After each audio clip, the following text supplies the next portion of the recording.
everyone, and welcome to today's webinar, How to Multiply Your Worth and Deliver Real Value in the Boardroom. This is Tim Cummings from ICCM, and delighted to have as our guest and primary presenter today, Rico Burnett, who's the Head of Legal Services at the Exigent Group. Rico, hello. Hi, Tim, and hello to everybody joining us today. It's great to be with you.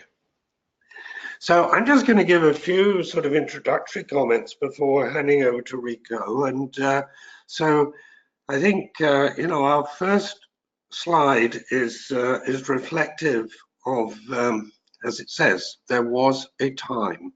Now, unfortunately, that time is not ended for many of the ICCM members who respond to our regular surveys and our research into the state of automation and of improved process.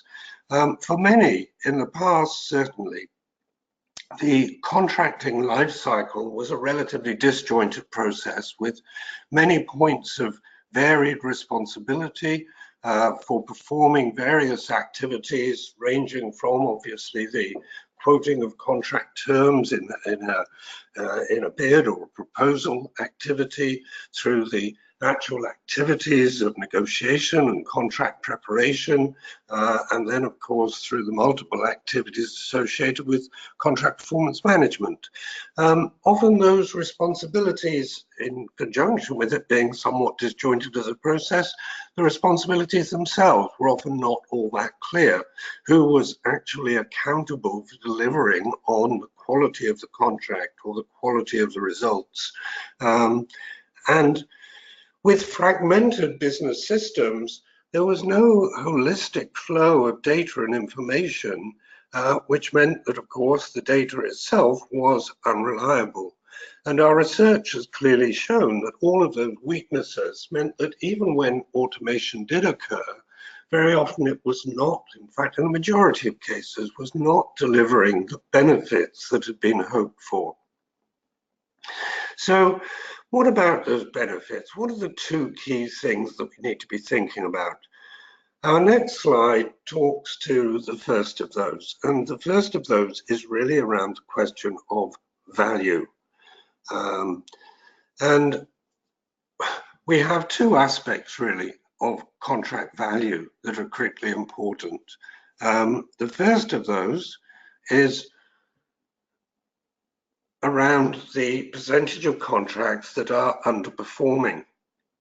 Now, again, this is out of research results from the ICCM membership, and the results here do vary quite substantially by industry, particularly related to the relative complexity of their contracts portfolio. But over 30%, or sorry, just under 30% of our membership tells us that in their experience,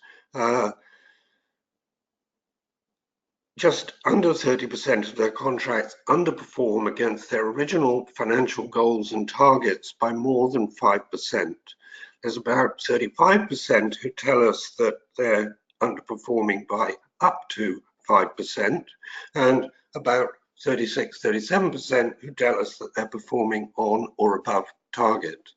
Now, obviously, that represents a pretty sizable amount of value erosion, particularly when you think about the contracts portfolio as both your sales contracts and your procurement contracts, because, of course, value erosion occurs in both portfolios. So that's one pretty serious area. But, of course, the problem with manual systems is that most of that is invisible. Nobody really knows. There's no real tracking, because going back to the point we just made, there's no real point of accountability or responsibility for oversight, and there isn't integrated systems with consistent and reliable data flows. Now, there's another side of all of this, of course, which is what percentage of your contracts under-optimize the potential results? How many opportunities are missed? How much performance downfall could be improved if only you had that visibility and could drive continuous improvement and innovation? What percentage of contracts could overperform? And of course, that is by and large for most people a complete mystery. They don't know because they don't have the support to understand it. So that's the value component, and that is getting more and more management attention. What about the second area that we need to be thinking about? That one is, of course, much more to do with many of those at least on this program today, which is around the bigger question of functional return on investment. So the slide that we'll hopefully be seeing in just a moment talks to that point of functional performance and value. Most of our members do really struggle with the question of demonstrating the return on investment from the function itself. Just to give you a couple of statistics on that. It's an area of growing pressure in many organizations, and it isn't, of course, unique to the procurement, legal, or contracts function that executive management wants to see more and more evidence associated with the return on investment, the value that the function is bringing, whether that's in terms of cost reduction activity or enhanced revenues, or more broadly pushing down the cost of commercial operations.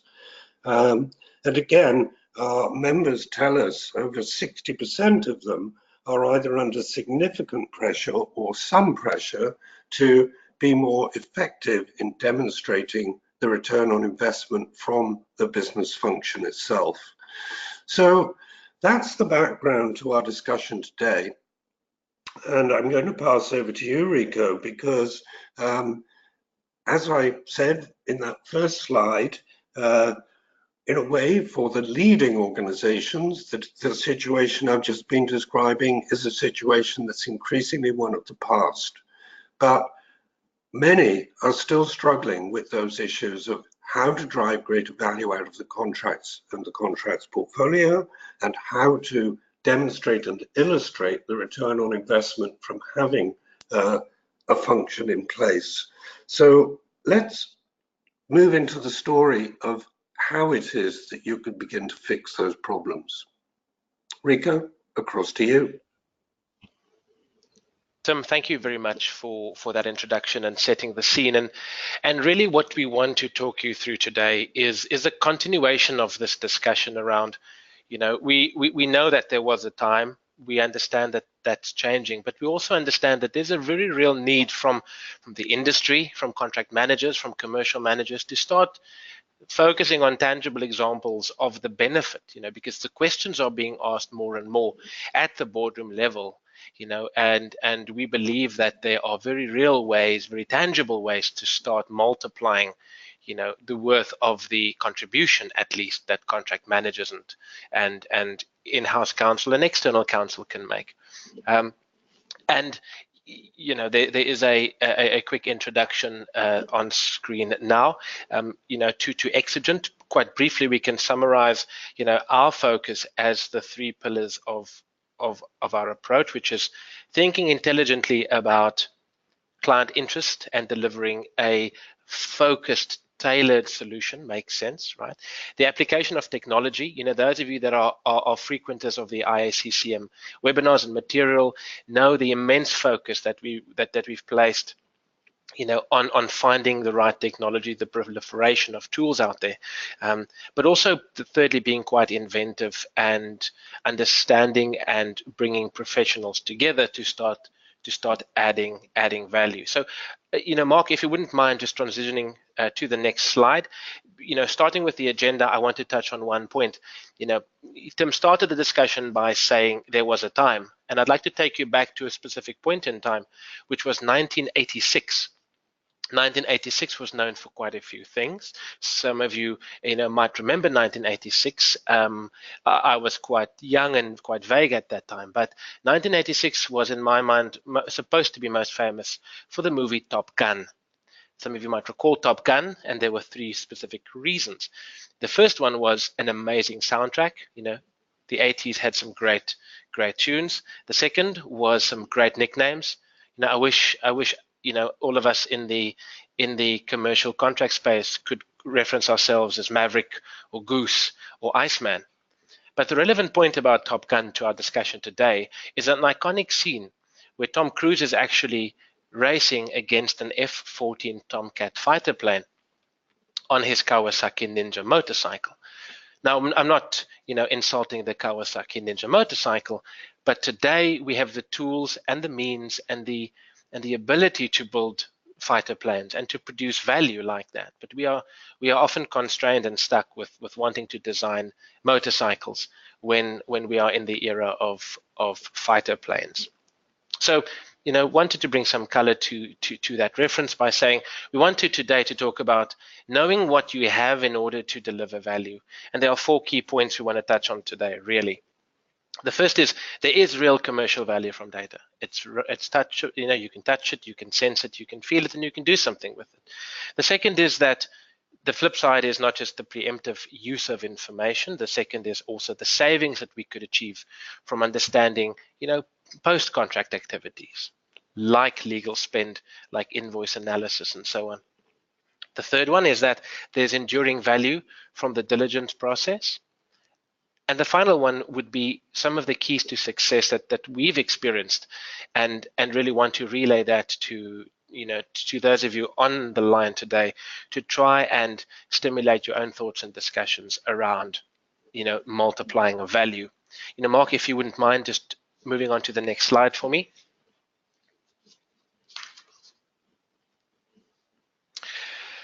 So what do we have? We're going to just start with a famous quote by Sir Arthur Conan Doyle, who said, he never guesses. It's a mistake to theorize before you have the data, and insensibly twisting facts to suit theories instead of having your theories suit your facts. And while this was applicable to Sherlock Holmes many years ago as a fictional character, it is even more relevant today in the very concrete world of boardroom value. So the 3 key pillars we want to reach out and call out is the legal function, and we just reference that as legal, has an amount of data. We're not saying it's a large volume. It could be small, it could be nominal, but it is in all instances valuable. Now, contracts sit at that, and we are actually referring to it as the interception between finance and procurement. The parties responsible for actually managing payment and financial obligations in a contract, and the parties that are responsible for executing the contract and for supplying the business needs. Now, general services and general counsel are increasingly becoming more inventive and actually taking control over the information that sits at that intersection between finance and procurement. And that is driving results. And we want to today bring some of that to life for you. Thank you, Mark. If you wouldn't mind just stepping on to the next slide. So the planetary arrangement you see on screen now really has at its center 2 significant intersections. We are talking in terms of corporate ecosystems, right? The silos between procurement, finance, legal, risk, and compliance are increasingly being broken down. And they may or may not exist in your organization, but certainly in your discussions with your business partners, with your third-party vendors, and with your stakeholders, we believe that those silos do exist. But the ecosystem today does allow for far greater use of data. The data that legal departments have in those contracts, but also in the realm of legal spend and legal spend analytics.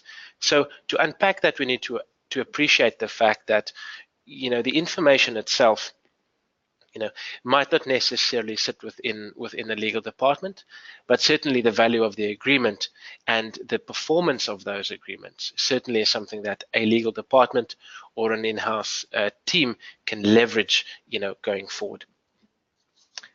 So thank you, Mark. If you wouldn't mind stepping onto the next slide.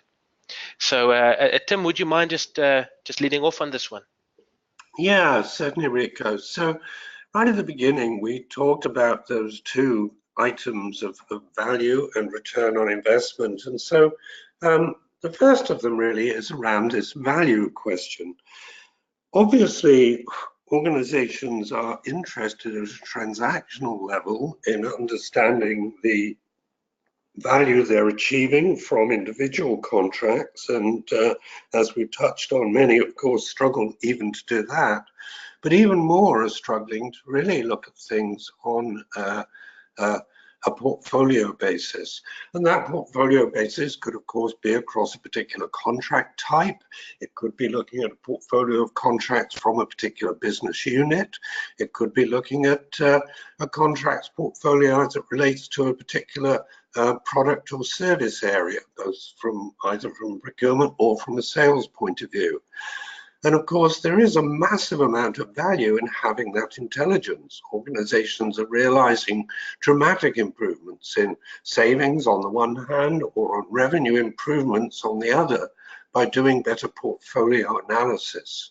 So we wanted to ask you the question, and then Rico, I know you're going to move on and give us a real example of what you could potentially discover if you looked at things in this portfolio context. So we'd like you to make a choice, please, and tell us, as far as you're concerned today, do you actually have that capability of doing portfolio analysis of contracts, either at an enterprise level or just for some parts of the business or particular contract types, or actually, no, at this point, you don't have that ability?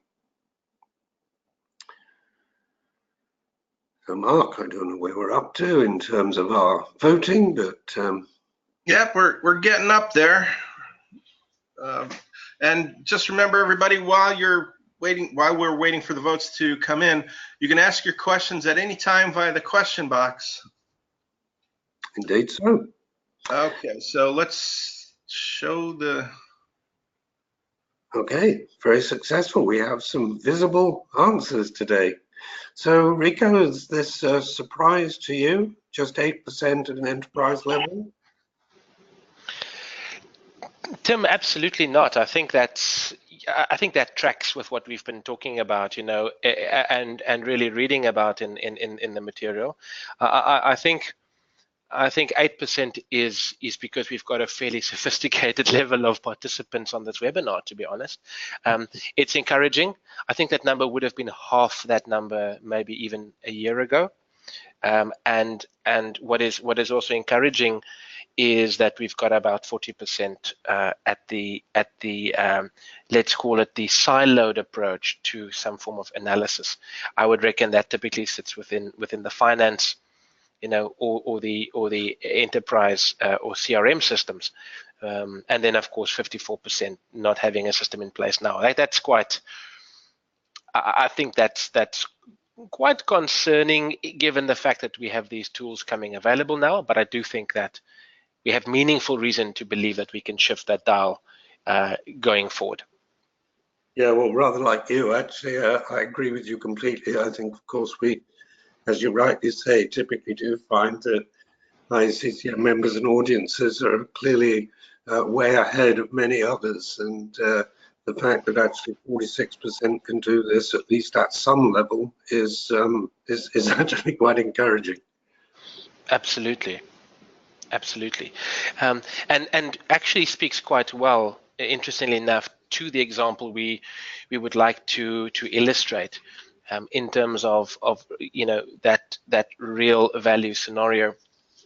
Thank you, Mark. If you could step to the next one, which is a chart depicting quite well that synergy between a partial assessment of, or a partial ability to understand data. Thank you, Mark. Yeah, the one you were at, the bar graph, to actually deliver meaningful results. So I think, Mark, yes. There we go. Yes. So this is an example that some of you may or may you know have faced in your own you know, areas of practice or expertise. What we're looking at is actually a integration in relation to real estate or a large property portfolio. So this looks at an analysis over a suite of real estate agreements. Now this is easily translated into the realm of general supply and procurement, financial services, even your your more fundamental documents, supplier agreements or customer documents. But the example illustrates the point well around the integration of information and that intersection we've been talking about between finance, procurement, and legal services. So broadly speaking, we did an analysis over a fairly large portfolio of real estate in the United States, spaces with various head counts. So what we try to understand through a process that is quite frequent amongst larger organizations is you are acquiring agreements or managing them in a slightly disconnected way or in isolation from your procurement function or your finance function.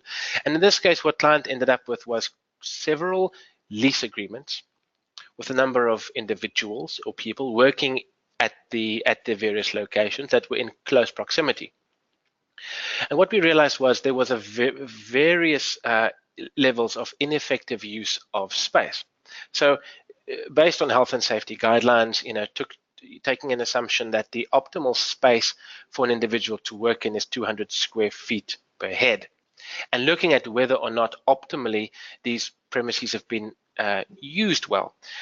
We get to a point where we could say, well, if I've just rented a 10,000 square foot premises, but I've got 5 people in it, does it not make commercial sense to move those 5 people 2 miles down the road where I have 6 desks available, at a sister location, without disruption to work or to transportation or anything like that. So a very practical example. And what we found was by applying an optimal strategy around how many people we have deployed in our various locations, or which client would deploy in their various locations.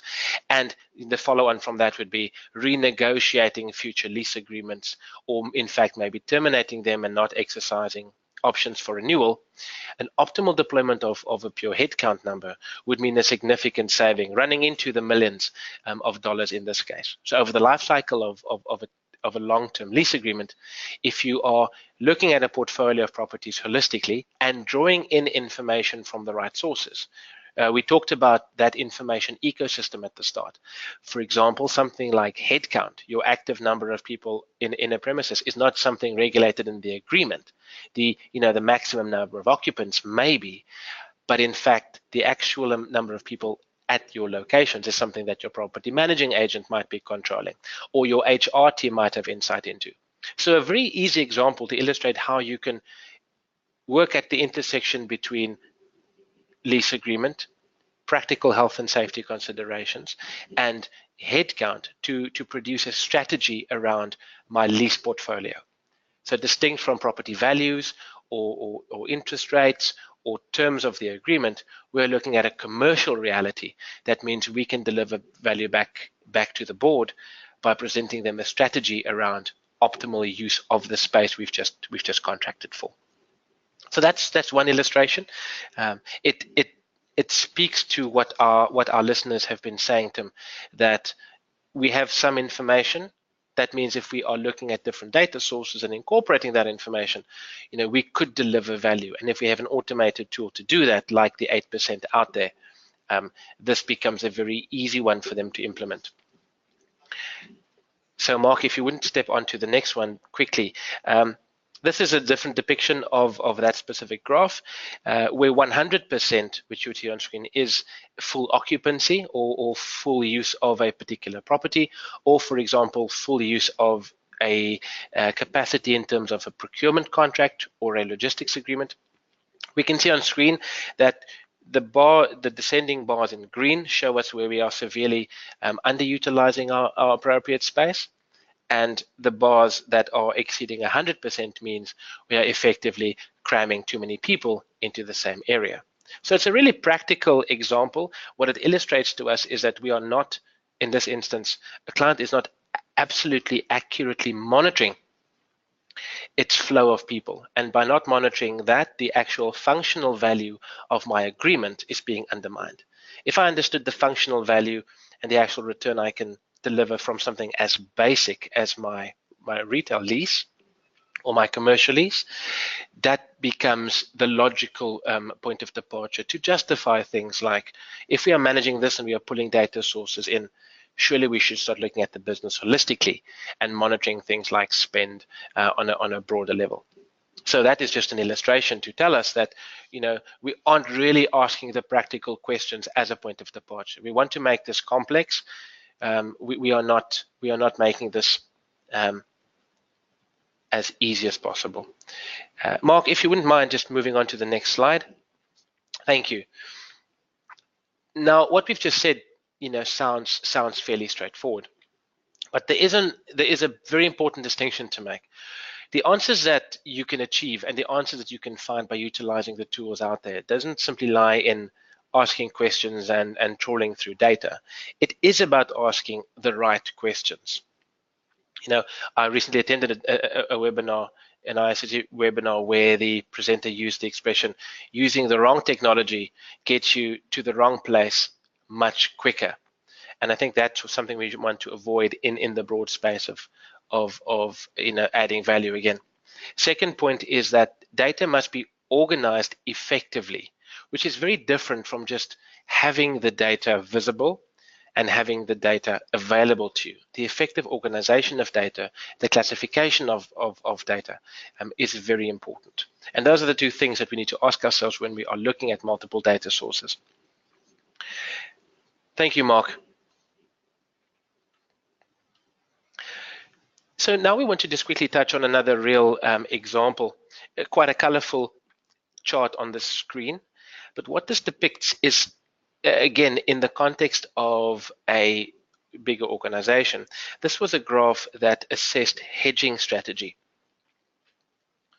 The actual assessment here was a company with multiple agreements across North America, so Canada versus the United States.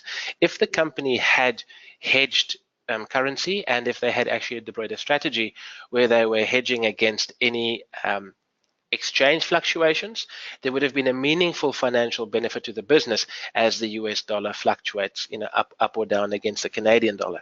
So the graph depicts a very easy assessment, taking into consideration currency movements across the period 2013 to 2017, and tracking that against the actual value of the contract or the contracts that have been that were in those different currencies.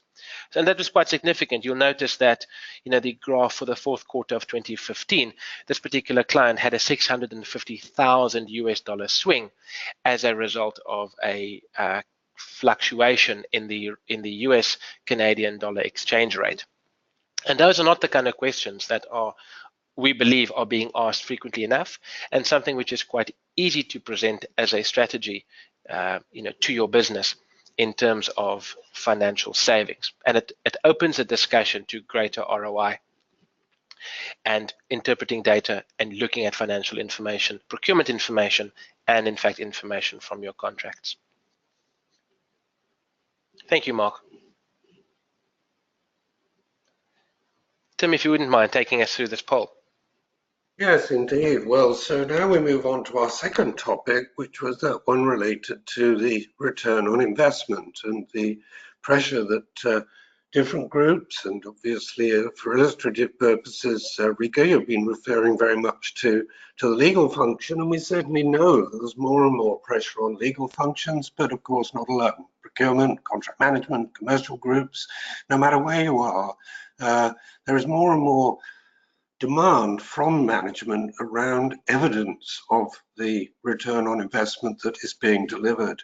And in order to do that, organizations are having to give much more thought to where their costs are occurring and where they're actually applying those resources to ensure that not only that there is measurable value, but that it is optimizing that measurable value. So here we're asking you to just give us an insight from your perspective of what sort of pressure you might be under, but in a sense of more whether you're able to respond to that pressure, and today, are you actually able to demonstrate your functional ROI? So 3 choices again. Yes, we've got reliable data that actually does demonstrate our cost and revenue contribution, cost and or revenue contribution. Or, well, yes, we're on the journey, but we've got fairly limited data sets right now. For example, we maybe can't really reliably report on the impact we're having on reducing the cost of commercial operations, or we can't perhaps really focus ourselves in on real revenue improvements as a result of the procurement or sales contracting practices that we put in place. Or actually, no, we're really struggling with this topic. It's one that we probably know we should be trying to get to grips with, but we're still really stuck more on showing perhaps the productivity levels and efficiencies rather than issues of effectiveness. So, Mark, you can perhaps share with us what our audience tells us on these three questions. So, Rico, we've got, again, I think not a discouraging answer, because once again, I think just certainly a couple of years ago, we wouldn't have had too many who are perhaps in that middle section, although I guess that would depend a lot on whether we're really looking at people from a buy side or a sell side perspective. Certainly, I would imagine your experience with legal groups is that very few of them would have been in either of those yes boxes.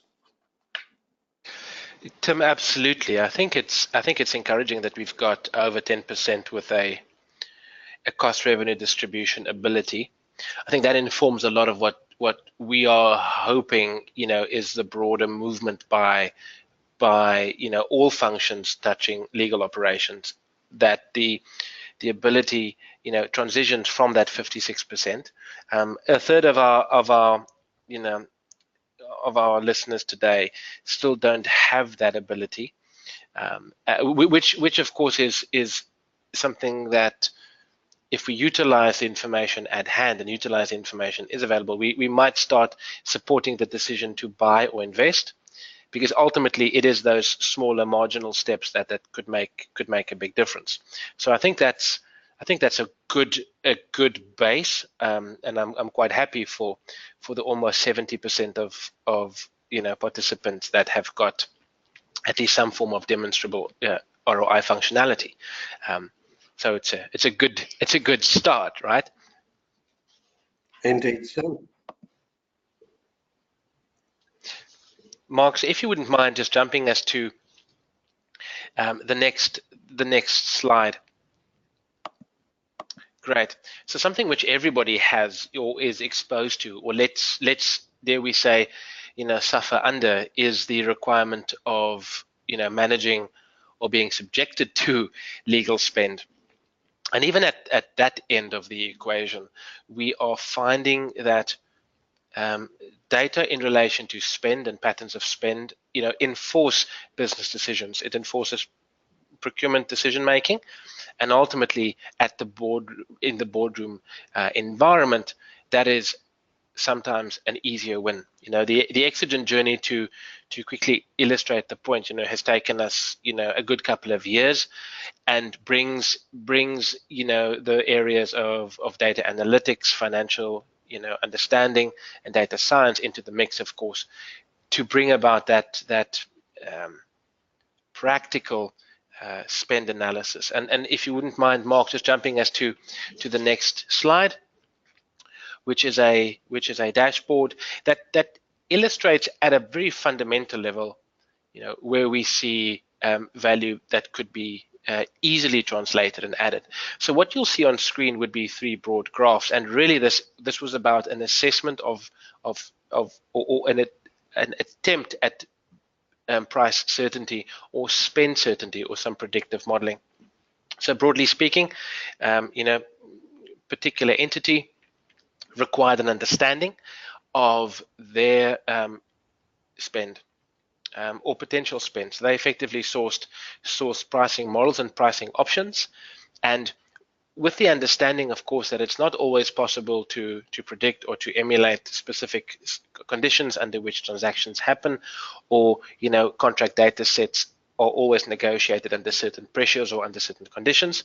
This was that attempt to provide a visual aid to a a prospective or now a client around what the cost distribution would look like, had they decided to go with alternative models. And when we say alternative models, it's not simply, an exigent punt. That would be the adequate use of technology, implementation of good workflow tools, the automation of certain processes, the utilization of consultants, or effective redeployment of resources and time internally. And really what the major graph on the right shows you is the actual cross-cut of costs when transactions are managed by different providers providing a mix of different services. So in the case you see on screen, Exigent is spending the same amount of hours working with a niche law firm, was able to provide a product which presented a very different pricing option for the client. And that in and of itself, to the viewers out there, is something valuable. But really the more important piece was at the bottom left, which was an analysis of contract type. So in this particular case, the ability to understand the time utilized in managing particular contracts, the spend associated with those particular contracts, means that we are able, as a procurement function, a legal function, an in-house team, are able to understand and allocate requirements, capacity, and in fact money to understanding alternative ways of delivering. In this example, a client might choose to have significant supply and financial arrangements delivered by party X, but on the basis of understanding the last 2 years of spend, they believe that party Y is now a great companion to deliver on their property agreements, and their customer agreements. So the analysis of something as basic as an invoice leads you to those insights, and the value is in the incremental knowledge build. If you are adding and overlaying the understanding of these patterns over time, a function, legal or otherwise, is able to present a very holistic view back to the board and to say, well, we have this longer term strategy of managing spend, managing procurement, and that has immeasurable value, and at least supports, if we talk about our 31% of pollers who did not have a system at the moment, that is the kind of way in that type of environment unlocks funding, unlocks spend, and actually gets you quite a few sponsors in the business if you can start focusing on what the information available is already telling you. I think, where this is very powerful, Rico, is we obviously know from our members that there are more and more, again, whether it's legal, whether it's procurement, whether it's contracts, commercial groups, there's more and more question over, well, have we actually optimized our service delivery model? What would the choices be? And indeed, if we could significantly cut the cost of our traditional activities, that would of course then start freeing up resources into some of the higher value add opportunities that we just don't have time to touch today because of the way we're managing our activity and our process. So of course, if you haven't really gained visibility of this sort of stuff, then you're really quite exposed, because these are the types of questions that senior management, particularly senior financial management, are increasingly asking. Much better, I think, certainly we find our members are in a much better position when they're proactive in exploring and understanding these alternative models and being proactive in it, rather than just hoping that nobody asks the question and then finding when they do that perhaps they've come up with solutions that don't entirely suit the incumbent population. Tim, absolutely. And as Mark transitions to the next slide, if we think back to the report that the ISCCM and Capgemini produced about automation, if you think about some of those conclusions that I'm sure a lot of our members are have read, talking about the conflagration of tools out there that is actually possibly hindering the assessment because we are bombarded by so many options, and then the need to build tactical solutions, and actually getting some help in doing that is quite difficult if we are not able to drill down and have those fundamental data points available to us. So, that actually, summarizes quite well where we need to transition to, in terms of general sophistication and general access to these points of information that are ultimately quite valuable. And that really is what we're trying to show on screen now, a different depiction.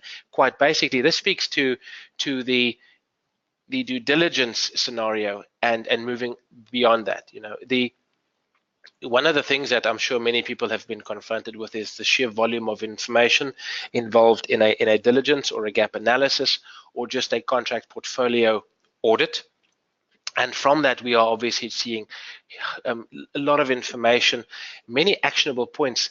What we are not doing is creating the relationships between those points. Something which we've depicted on screen, for example, is a tracker across the top. The three bar graphs on top is really simply a refusal tracker. So this monitors the rights of refusal that are prevalent in a large contract portfolio, which in and of itself is a data point that we would expect everybody to be managing, because that has a very real substantive legal implication. So that we expect our teams to be monitoring, broadly speaking. But what attaches to rights of refusal in many types of agreements would be a financial implication. So the exercising of such a right, or in fact the penalties attaching to exercising it late, or the loss that potentially occurs if we allow an opportunity to pass, is actually something that we should start associating. So what we've created in the bottom half, you can see, if we look at this in the left, would be the type of financial impact or the funding impact of exercising all of the rights available to our business. So we are not looking at a right in the context of a single agreement or a single contract or a single transaction. We are aggregating that information to understand what the impact is from a financial perspective if all of our rights, or for example our options, are exercised to our benefit, in our favor, but that comes with certain conditions and certain requirements.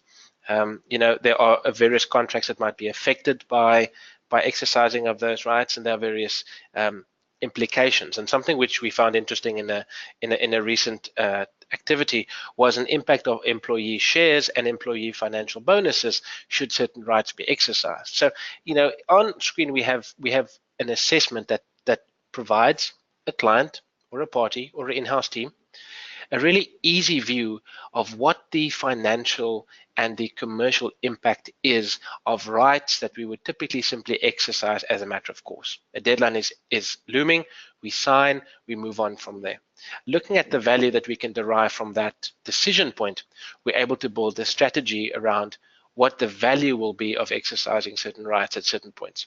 And that just gives us a much more significant tool to present back to the board and to say we've made a decision across 3 or 4 or 5 or 10 months time, and we are becoming a predictive tool and a predictive function, rather than simply making sure that our deadlines don't lapse, which, given what we've seen from our polls today, is still a very real, meaningful part of people's lives.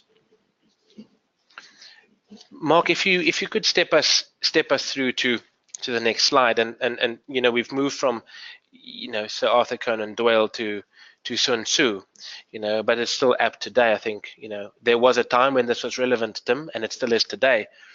Opportunities multiply as soon as they are seized, and we are really seeing that through small analytics wins, as opposed to the leap of faith or the significant investment that we often believe has to accompany a strategy of value add, a strategy of data analytics. What we are talking about today is lining up or stringing together those smaller wins, those smaller models, those smaller demonstrations, to build the momentum to the point where the actual scope and scale of all of those incremental wins give us an exponential value. And that exponential value really gives us our seat at the table.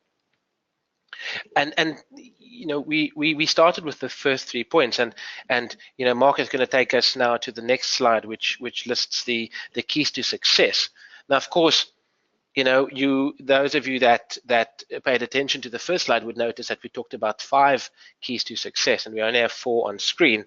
And I always joke to say that, well, the actual first one is, join the IACCM and start speaking to your contemporaries about the challenges they face. So it really is about collaboration and learning from what has been achieved before. But the other 4 points seem fairly obvious, but they are often missed. And the first one is around the accuracy of data extraction. The IACCM report on automation talks about the number of tools that are available out there. These tools make data extraction possible, and they bring it into the remit of most functions out there today. The challenge is that the accurate extraction of data is still proving difficult, because we are often limiting the scope and the size of extraction. We are choosing to focus simply on what is important for us today, and not looking at, in terms of a value perspective, not looking at business needs and demands going forward. The second point is that data sets and information sets need to be complete. You can only build assumptions and design models and create predictive capacity if you have a complete understanding of your data. We see that and viewers quite frequently when you are dealing with large legacy systems. The inability to integrate means that we are sometimes faced with incomplete pictures. Integration with financial systems, integration with capacity management tools, with payroll, with employee measurement metrics is a decision point that has to be made really soon or really early, because without the completeness of data, it just constrains our ability to achieve that exponential growth we've been talking about.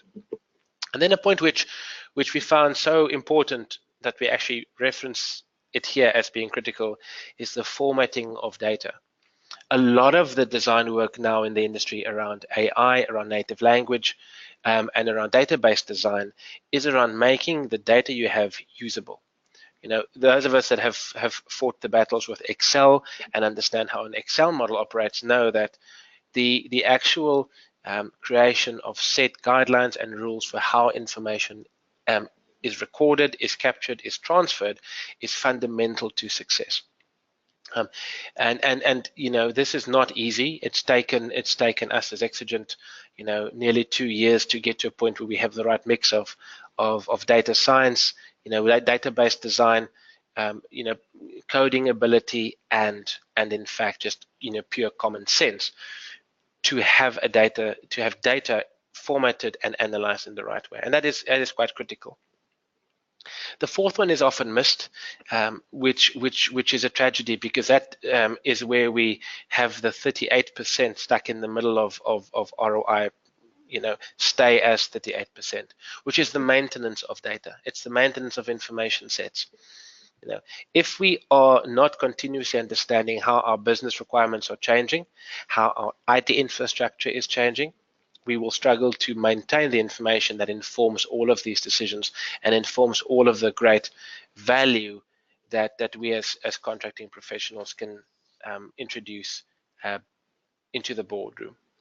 And if we follow the 4 steps, if we apply an accurate extraction methodology, if we take steps to ensure that our data is complete, we invest the time and the effort in doing that.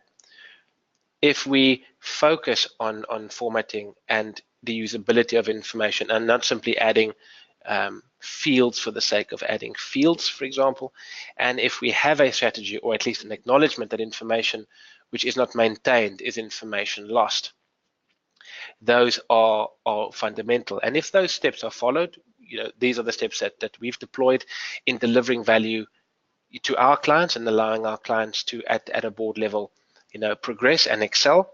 These are good pillars to at least start thinking about and implementing, ultimately to really produce value back and become a meaningful contributor to the success and the growth of any business.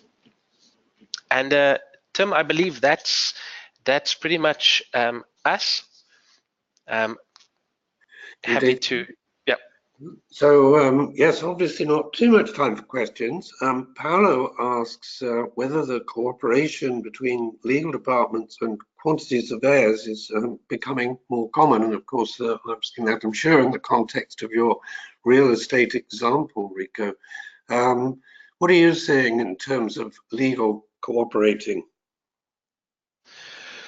Paolo, it's a very good question, and Tim, I do believe that there are developments. I think quantity surveyors and legal teams are by design not really, you know, um, by virtue of what they do, don't necessarily communicate as often as they need to.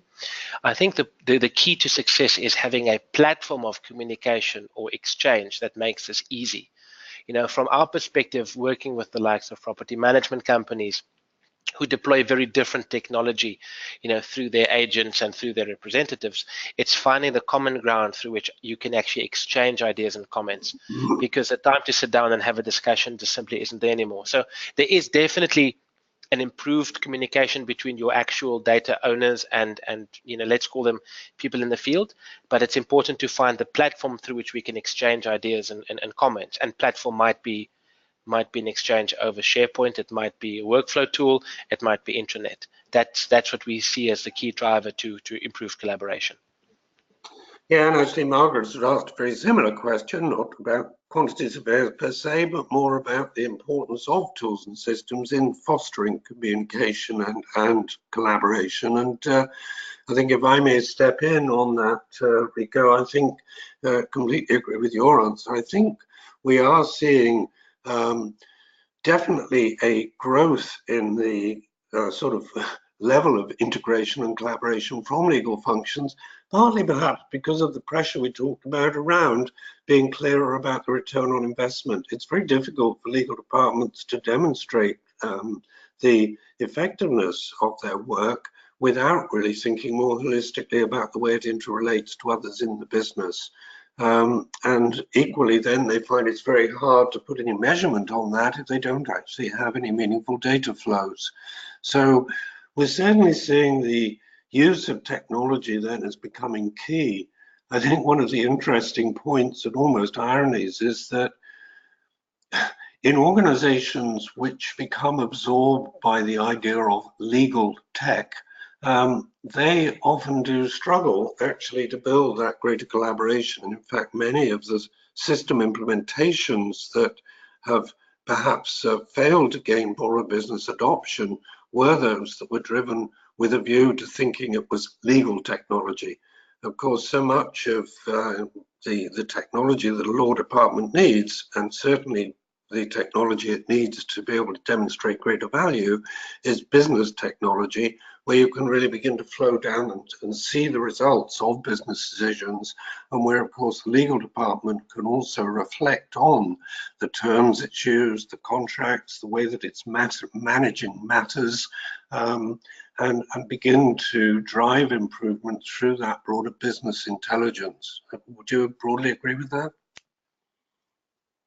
Tim, absolutely. I think we should acknowledge the fact that there are systems and tools. If we think about the quantity survey example, the sophistication level of the technology that as an industry, for example, is engaging with, we shouldn't see ourselves as being bound by certain practices or certain ways of working that doesn't allow fostering of that collaboration. There's an agility question that we are being faced with almost on a daily basis, and I firmly agree with your assessment. I think the condition is improving. We have a long way to go, at least from our side as the professionals in the field, to grow that collaboration. I think we have the tools of communication at our disposal. We need to start using them. So Rico, I'm conscious we're out of time. Thank you so much for sharing with us today the areas of information. I think our final slide, Mark, probably just gives information to anybody who'd like to get in touch with Rico to explore further. Exigent, obviously, at the leading edge, as you've seen today, a lot of the thinking around the way that we can increasingly combine the physical and the automated resources that we really need to generate the sort of business intelligence that's required to to achieve those greater areas of value. So very much appreciate the insights that you've given us today, Rico. My apologies again to our audience for the technical glitches that unfortunately hit us on occasion on this particular webinar. Rico, thank you for managing to cope with the right slide. But it's all, I guess, a test of our ability to be agile.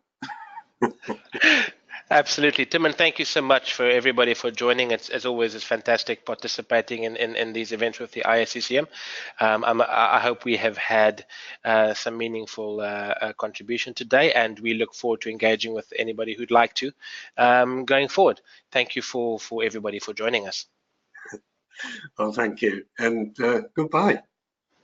Bye-bye.